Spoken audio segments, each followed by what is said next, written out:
What made you decide to join the Buccaneers Social Justice Board when you first heard about that? Just the way I grew up, the things my mom taught me growing up. Um, I always felt I actually experienced a lot of the social injustice. So with the platform that I have now, I want to speak about it and raise awareness. So the next kid growing up like me can have somebody to speak out for them. That's a public figure. What's the reaction been like to you speaking out, speaking up from fans, friends, family, any of that stuff? A lot of good feedback. I've never really experienced any negative feedback from it. A lot of support, and it's really encouraging for me to just keep going and keep using my voice as a way to, give other people voices. I know that education has been a huge part of what the goal is for a lot of these protests, of getting people more aware and more educated. But outside of that, what are some of the really tangible things that you want to see come out of this? What is the change? What needs to be done to make sure this isn't just, this becomes a movement and not just a moment, some of those tangible things that you want to see happen? I think voting is something that needs to be changed, especially in our communities. Everybody needs to use their voice and use their vote to count towards what they want to see and what they want to change in America. I think it starts there.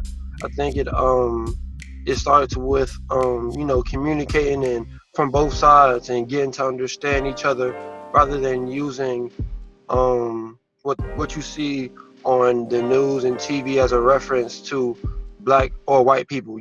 I think you should experience it yourself. You should look for knowledge yourself, and it's truth and knowledge. It's not. I can't say it's truth in the media and what's being portrayed, because sometimes it can be biased. But I feel as if we educated ourselves through relationships, then it would be a huge improvement moving forward.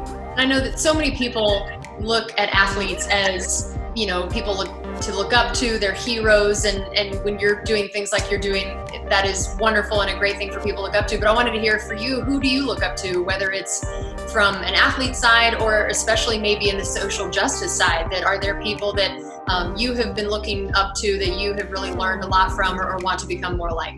LeBron James. The platform he has and the way he uses it is it's like no other athlete I've seen personally.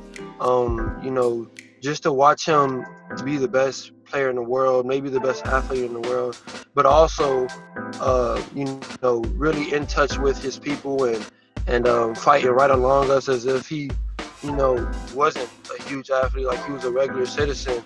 It's really motivational for me to want to keep going and hopefully, or even try to get to his level of influence as far as what he does in our communities and his social justice reforms and everything he's doing with his companies and all his programs that he has going on, and even the school he has that he built. Man, it's just motivation for me. And what has it been like trying to do all of this and prepare for football in this time of COVID? I can't say it's been easy. It's been a lot going on. COVID, the social justice, and even training, trying to prepare for a season where we're trying to win the Super Bowl, and you're trying to, work on your weaknesses and maintain your strengths, and just keep at it and not allowing everything around you to take away from your training,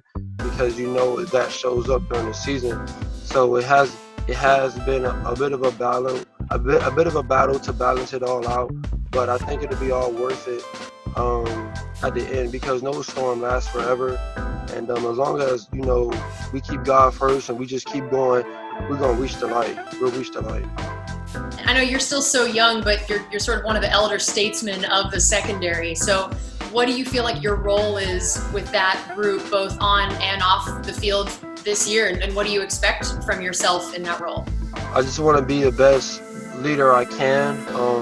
I want to lead by example. I want to motivate those guys off the field. I want to, have them follow me, and as far as my recovery routine and everything I'm doing to stay on top. But I want to be a leader, someone they can follow, someone they can confide in when they have problems, even off the field, on the field. And, as a group, we actually help each other. I can't sit here and say I'm just going to be this leader that everybody follows, because I follow those guys as well. So as long as we have each other, man, I think we'll be all right, man. What do you think you've learned about yourself and your teammates during the last few weeks and months going through all this?